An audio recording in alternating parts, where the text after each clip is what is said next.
Right. All good. So, if we go with when you left Southend.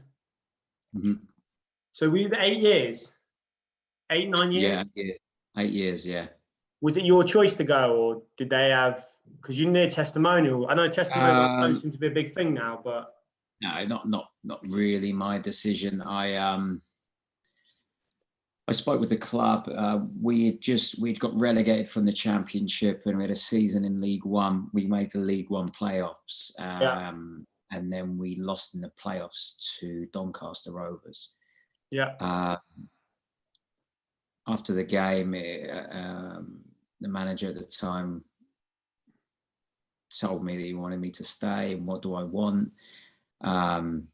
I sort of knew what I wanted in my head, but I also wanted a 2-year deal so I can get my testimonial, which I felt I did.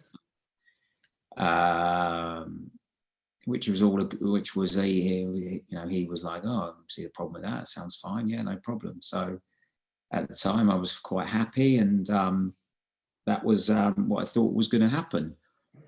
And then, typical in football, where people don't really give you straight answers. And when I was away from the club in the off season, the phone from the club wasn't ringing. I was trying to get it sorted. I was speaking to my agent. Agent was getting different messages than what I got. So I was a bit curious on what was going on.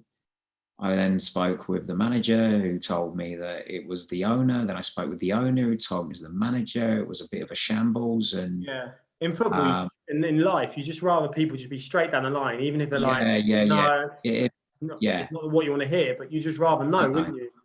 Yeah, I mean, if they wanted to bring someone else in, if they wanted to freshen it up, they wanted to, which I felt at the time, the manager wanted to bring in a big goalkeeper. He was obsessed with size, so I thought that he maybe thought that bringing in a bigger goalkeeper was going to make the team more successful. But that went well, didn't it? It proved it wasn't.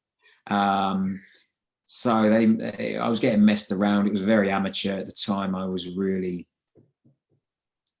got to a point when I basically said to my agent, "Listen, if they mess us around, the next phone call, then let's see what else is out there." Yeah. Again, got messed around by no honesty, and then he came back to me in a day or two and said, "Crystal Palace want to speak to you, and Hull City want to speak to you." Hull were just, did they go up to the Premier? No, Hull were in the Championship at the time. Palace just lost in the playoffs. So for me, it was a no-brainer to go and talk to them. I went definitely. Big clubs as well, aren't they? Both of them. Yeah. So I spoke with them. And then at the time, I felt Crystal Palace was the right transition for me from going to a smaller club into a bigger club. I thought it was the right one. And so I signed at Crystal Palace with Neil Warnock. Yeah, Neil Warnock. Yeah. I've watched a few podcasts, and everyone speaks highly of him. Like, I don't think I've heard a bad thing. You might have something different, but he, I don't know, but Who was I never had a problem. I've never had a problem with Neil. I think the only thing I had a problem with was what I felt that I wasn't really told the full extent of what my role at the club was going to be. Yeah. Because it was with Speroni. Was Speroni there? Yeah. Well, Julian was nice guy, isn't he? No. One of the nicest people in football. One of the nicest people I've ever met, and one of the best goalkeepers. Yeah, one of the best goalkeepers I had the pleasure working with. He was all fantastic. Didn't he have a bit of a torrid to start with, and then he just became I'm sure like the first year. I think so. I think obviously before he's a legend there, isn't he? Like absolute legend. Yeah. So when I went there, I was sort of told something a bit different to how it panned out. It goes back to that being honest, doesn't it? And sort of. Yeah. Well, I remember I knew the fitness coach at the club at the time. Yeah. And then he sort of, signed, and he was like, "Oh, what are you doing?" I said, "Well, it's to progress my career and, to play here, and then hopefully I can kick on then and try and push, try and get into the Premier League." And then he went, "Do you know what the manager thinks of the goal of Julian?" I said, "Not really." Didn't really say anything. Just sort of said that he likes English goalkeepers, and and he likes me. And he went, "Oh no, he absolutely loves him. He's absolutely loves him. Thinks he's the best goalkeeper in the country." And I was like, "Oh, fantastic! "Oh, Thanks." right."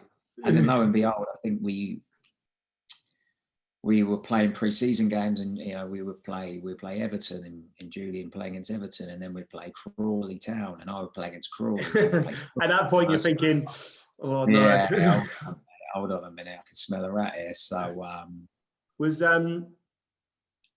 Stannard there? Jim Stannard was the goalkeeping coach. We had him at Dagenham. Yeah. And it was. Yeah, he's a nice guy, Jim. I got on well with Jim, and it's it was a time where he started the season. He played Swansea, and Julian played the first game and played well, as he usually did. And then I think Neil Warnock then come out in the paper and said, if anyone wants him, it'd be 15 million, and I wouldn't even swap him for Petr Cech. And I just thought, well, I think I remember that in the paper. Yeah, what chance have I got here? And literally showed his hand after one game. Yeah. And then I just thought, but then you're in a transition where you're like, you're not hoping he gets injured, but that's the only way you're going to get in. Like, I sort of thought 10 bad games in a row, which ain't going to happen. So sort of thought, hold on a minute, what have I sort of got myself into? Yeah. And then it just sort of, it was difficult for me because I was used to playing, I was used to being the main man, and then to go going from that into to a club with better players. And would you rather have been a number 2 at like a Champ or Prem club, or playing every week? Because it's a difficult one, isn't it? It's a tough one, because I think once you've proved it, Championship or League One, you sort of think, you look at the bright lights and thinking, I think I've got a chance. I think I could play there. I need an opportunity. And I thought the best opportunity for me at the time was to play for a big Championship club that could get promoted there. Yeah. Hence why I went to Crystal Palace. But it didn't turn out how I wanted it. And no. It was hindsight's a wonderful thing, though, isn't it? With everything. Of course it is. I mean, but then I thought after that first season, I went on. Did you go on loan? Was it Leeds and Oldham? I went to Leeds. I went to Leeds on loan. I went to Oldham on loan. But I knew I didn't really have a future at Crystal Palace, and I sort of spoke to Neil about it. After that, I've seen him a few times when in the manager's office after games. Where he's been at Cardiff, and different relationship, I presume. So I was sort of like, why did you bring me in there for? And he sort of said, well, my plan was to bring you in and then get you out on loan straight away and make a few quid off you. I was like, all right, I didn't know that. You didn't say that to me at the time. You could tell me that at the time. Did I say that to you? And I was like, no, you didn't say that to me. Yeah, my memories. So I was, I thought, oh, right, okay. So it was, in hindsight, it was a bad move for me, to be honest with you, because it affected me. It does, though, doesn't it? When you go from playing every week to then not playing, regardless of the money, regardless of the club, it's naturally going to be like, oh, for fuck's sake. Yeah, it was. It was a little bit strange to all of a sudden play every week to not play, and then it was again, hindsight's a wonderful thing, but no, listen, I went to Crystal Palace because it was a club looking to push to get in the Premier League, which it obviously has done. It was just a shame that I was behind a goalkeeper as well who was outstanding and never really gave me an opportunity to stake a challenge for Yeah. for the shirt. So, Yeah. And then so yeah. after that, was it Pompey? Pompey after that? Yeah, I went on loan at the club at the time when Crystal Palace went into administration. Did they? Yeah, went into admin in my second year. Yeah. I was I nearly got a move to Charlton. Okay. And that didn't come off. And then literally I got called into the office and said that Oldham Athletic want to take me on loan. They were in League One at the time. Yeah. Initially, I didn't want to go. I wasn't that keen on it. I basically got told that anyone of any value would be leaving the club in one way or the other. And he said they've come in and said they'll pay X amount of your wages, so we need to get you out. Yeah. So then I sort of thought about it and thought, well, at least I'll be playing again, getting games in again, and getting. Where is Oldham? That sounds miles away from South. I don't know. I haven't got a bloody clue. Hey, you boys down there in Bournemouth. Mate, we were in our own little bubble down here. No, Oldham sounds far away. Oldham's in Manchester, Greater Manchester. Okay, so yeah, quite far away then. Yeah, it is quite far away. Yeah, well, anything's far away from you, isn't it? Yeah, exactly. Closer to France. Weren't you training with Bournemouth at the time? Yes. Well, that was it, because at the time, the manager, when I spoke with him at the time, because I was, so to speak, I wasn't 100% sold on the loan. Yeah. So I was living in Southampton at the time, and I just had my first child. I think I just had my son, and so timing wise, it wasn't particularly great. So I spoke to the manager at the time and just said, look, I need Mondays off, and then I come in and train Tuesday, because normally I was used to a 4-day build up into games. I was used to Mondays off, Tuesday, Wednesday, Thursday, Friday, Saturday. He is telling me that they have a Wednesday off, bit sort of more old school. The Wednesday in Monday, Tuesday, have the Wednesday off. So I said, well, I need the Monday off because I need a bit of time from travelling back from the north back down to the south, and then I get in late Saturday, Sunday I get up, I see my son, and I go up again that night and play, because in League One there's a game every week. Yeah. So I sort of just said, look, I need the Monday off when we get a free week. He was fine with that. So it then got to a point when we did have the free week, I went up there on a Monday night, I trained on a Tuesday, went back home again. So he basically sort of said to me, well, why don't you try and find somewhere down there to train? Mate, fair play for doing that. Yeah, he said, come up on the Thursday and Friday, train Thursday, Friday, and play for a Saturday. I bet you're buzzing with that, weren't you? So I thought, oh, right, okay. So I tried finding, again, I spoke to Southampton and Portsmouth, both of them in the Premier League at the time, and didn't get much back from them as they come in and train. They were we can't really do that. And then I spoke to my good friend Neil Moss at Bournemouth. I've known for a long time. And then Mossy spoke with Eddie Howe at the time. Eddie was the manager, and they were quite happy for me to come down, and they liked having me around the place and that. So I was training there on a Monday and a Tuesday, having a Wednesday off, driving up to Manchester, and then training with Oldham on a Thursday and Friday, and then playing for Oldham on the Saturday. Fair enough. It was. That's how that worked. And then, but the difference was then it got to a point where it was difficult to get home because we were playing Tuesday, Monday, Saturday, Tuesday. Yeah, so it was difficult. So you had to. So it was a lot of. Yeah, it's just difficult. It is in this. Yeah, like it is in the football industry. It's especially if you've got a young family as well. Like your missus probably in your ear and stuff. And So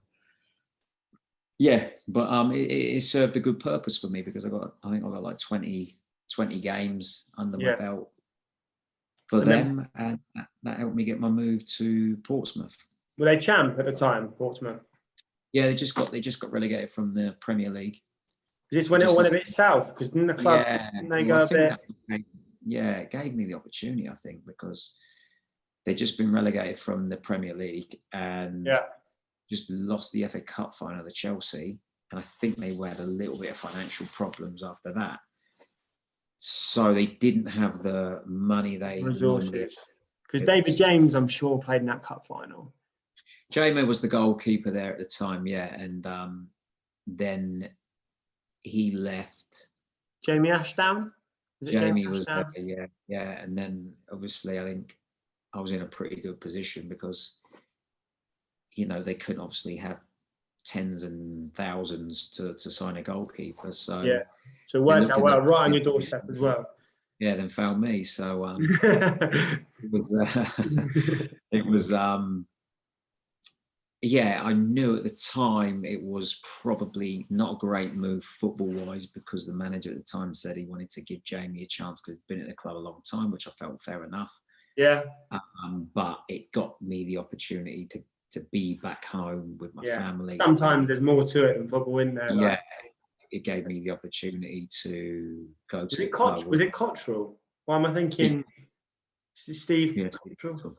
Yeah, Steve Cottrell was the manager. And then, it gave me a chance to play at the club where my late brother was. So yeah, exactly. It ticked a lot of boxes. So massive club as well, isn't it? And fan base.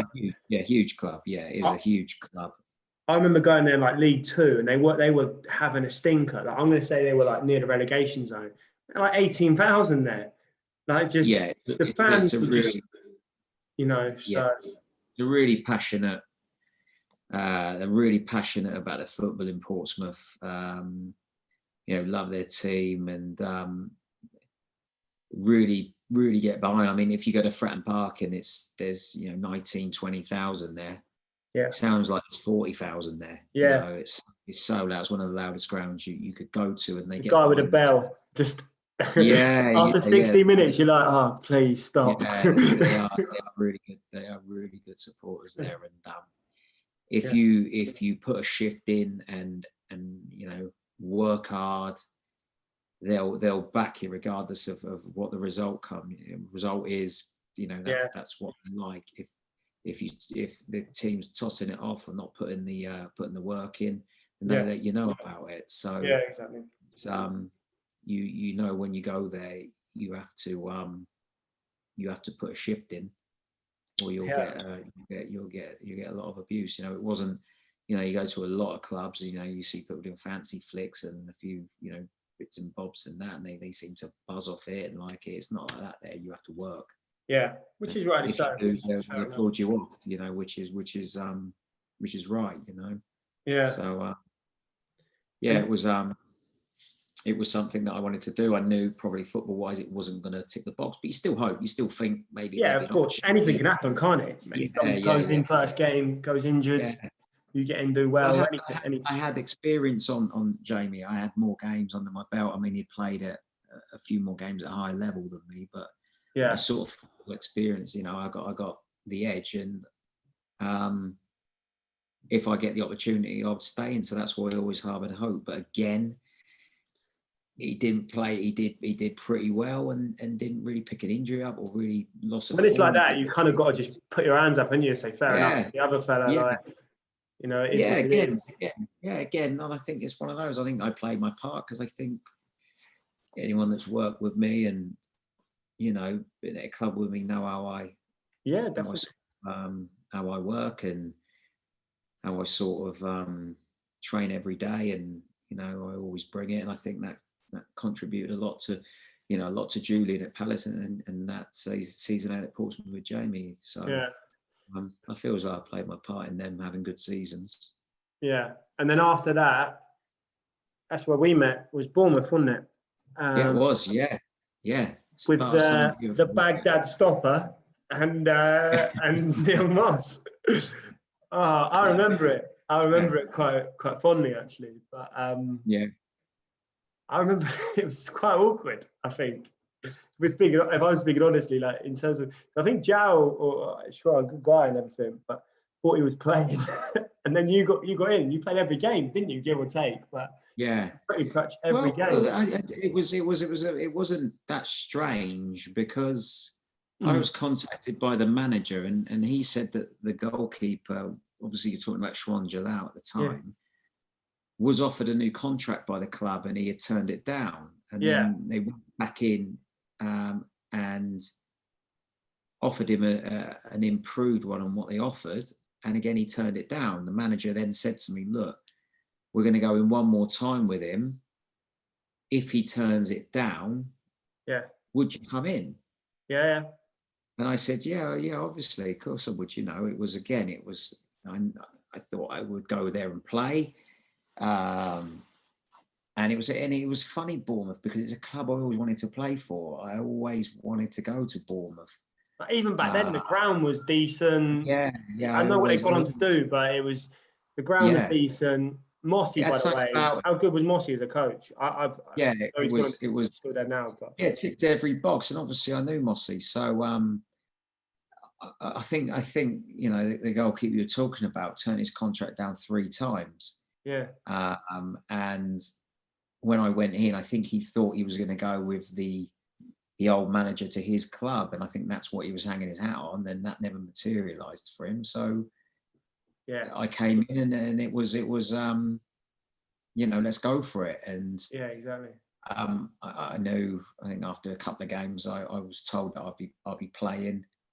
And you know, I don't think he got the memo. And I remember the session. It was an understatement. Yeah, it was. Toys were thrown out the. I think, and again, I can cut this bit out, but I think he said something along the lines, and that's I always got on with him, he was all right, but I think he said something along the lines of, to you, are these the gloves I'm going to wear Saturday, or something like that? I like the day before the first game, or something like that. And he used to say that, what? The funny thing was, I actually knew then I was playing, so I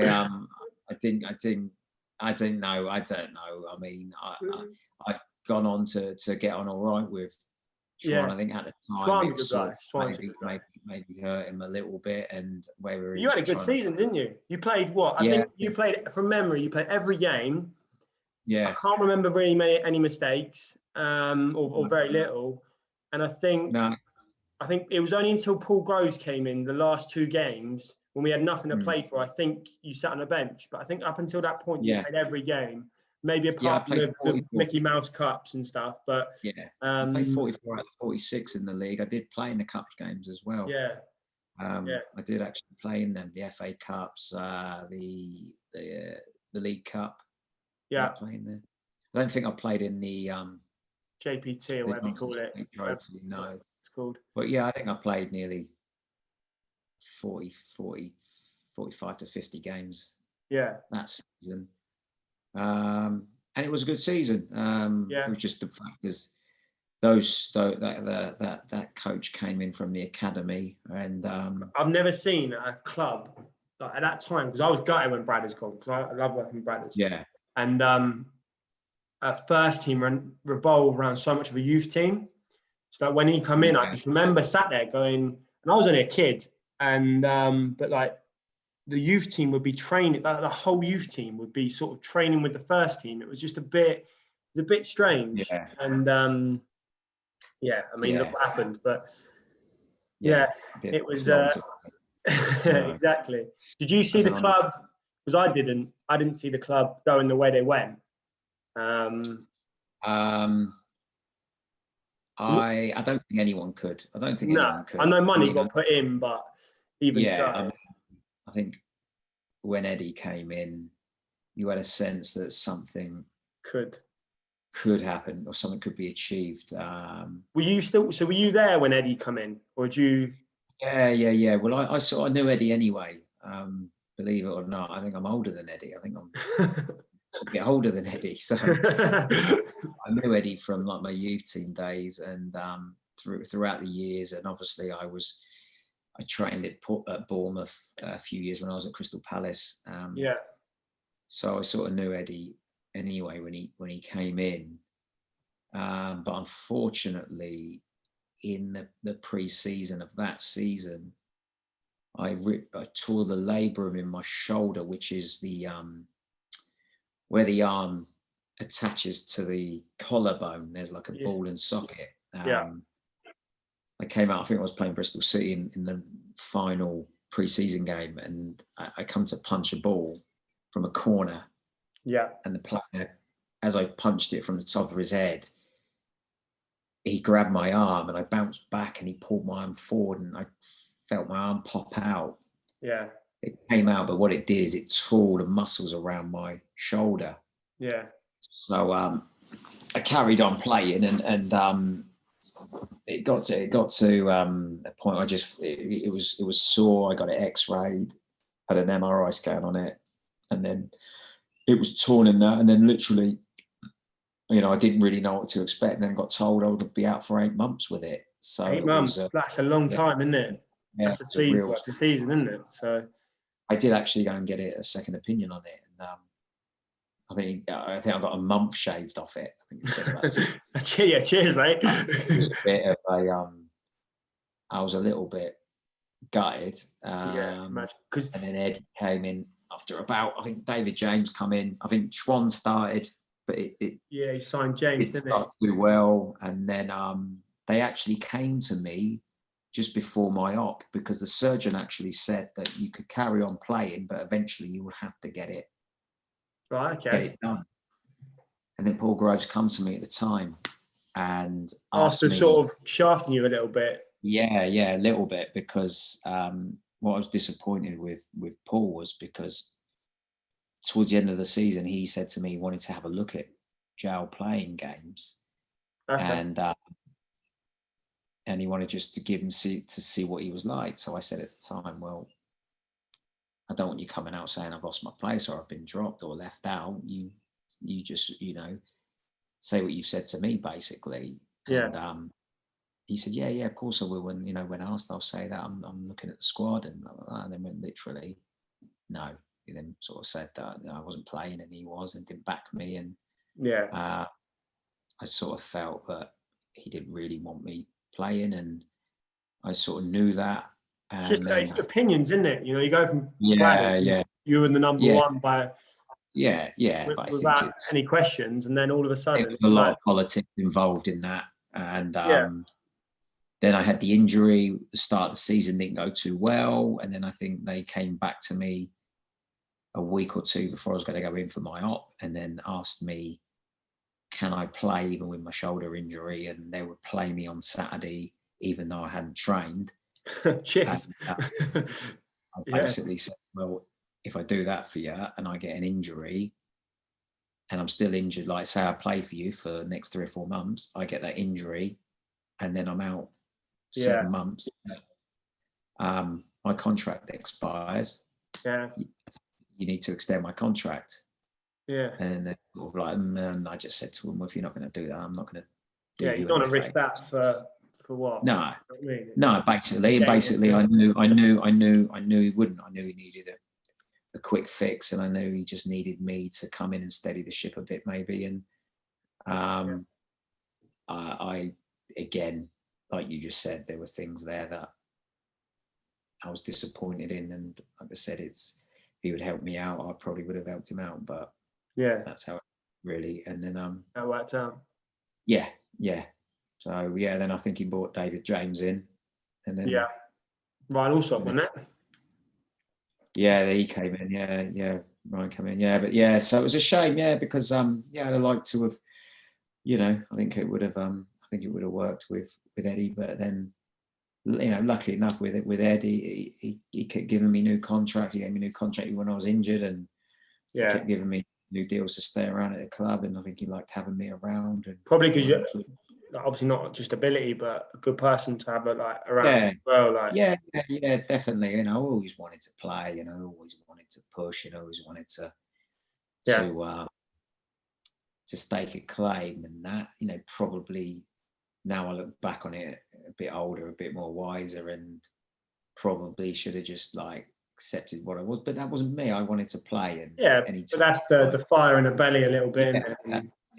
When I felt I deserved to play, I would speak to him about that. But but like I said at the time, as things went on, and I think that League One season we went up, and then in the Championship, I think we got off to a slow start. I think it was just a case of getting to know the league a little bit, and then once we got going, we just missed out on the playoffs. So you could feel there was some momentum. And then the second season, which was my last year at Bournemouth. We won the championship and got promoted to the Premier League. So it was it was incredible. But yeah, you could feel. I mean, don't get me wrong. Players were coming in, and the budget was a lot bigger, and there was money invested, and because some of the players they were signing, it was like, bloody hell, how have they got him? But then yeah. So but it's still you still have to set the team up right and exactly. What a manager! It was fantastic. And just quickly, Artur Boruc. You would have worked with Artur, wouldn't you? On character, like proper good character. Yeah. He was. Did he keep himself to himself, or was he? Because I've heard like he was quiet, but he was fairly quiet. But then you can see there was a wild streak. Wasn't the greatest trainer in the world. He was I can imagine that. Not out of the place by 12:30, or he'd done half an hour on the training pitch. He wanted to go in, and it was it was. But he produced on a Saturday. Regardless of, I wouldn't say he was the greatest trainer I've ever worked with, but on the match day he was very effective. So. And that's what matters in the day. I guess so. On a Saturday, and he did that. And but yeah, he was a character. He was. You could tell he had a wild streak in him, he's still going now. I think. I think he's at Warsaw or somewhere in Poland. Like he's like boyhood club. So fair play to him. No, good luck to him. And fair enough. Well, and then obviously, was it a quick stop off at Crawley before coaching? Yeah. That was a difficult period again. It was hard to find a club. I was 37, 38 at the time, and I obviously still wanted to play. I had a good chat with Eddie after the season, and he mentioned about staying at the club in some sort of capacity, but I sort of wanted to play. So eventually that was really the only club that come knocking for me at the time. Okay. I think Freddie Woodman was the goalkeeper, had just been called back to. He must have been young then. He must have been really young. Yeah. He would have. I think he was only 19, so they called him back to Newcastle. So I think at the time, the manager there wanted just a bit more experience because they were struggling a bit. So I came in and was signed there in literally early September and stayed there to the end of January, and that was the end of my playing career. Yeah. So you've had a few big clubs coaching though, like goalkeeper coaching. Yeah. Leeds was the first one? Was it Leeds? I've been very lucky. Yeah. I got my first role as Leeds United, first team goalkeeper coach at Leeds United. Were they champ? Would they have been champ? They'd have been champ. Yeah. They were championship. And from there, I went to Middlesbrough, Birmingham, and Sheffield Wednesday. Yeah, so. Yeah, some big clubs, some good clubs, and some good experiences, some bad experiences. Yeah. Some good people, some bad people. But what it has given me is given me a lot of experience. It's given me a big eye opener on the transition from going from a player to a coach. Yeah. So yeah, I always say, anything you can take or any experience is a good experience, depending on how you look at it. Yeah. So then we'll see what happens on the next one. Exactly. No, I appreciate you doing this, mate. Thank you. So, our plan is just to.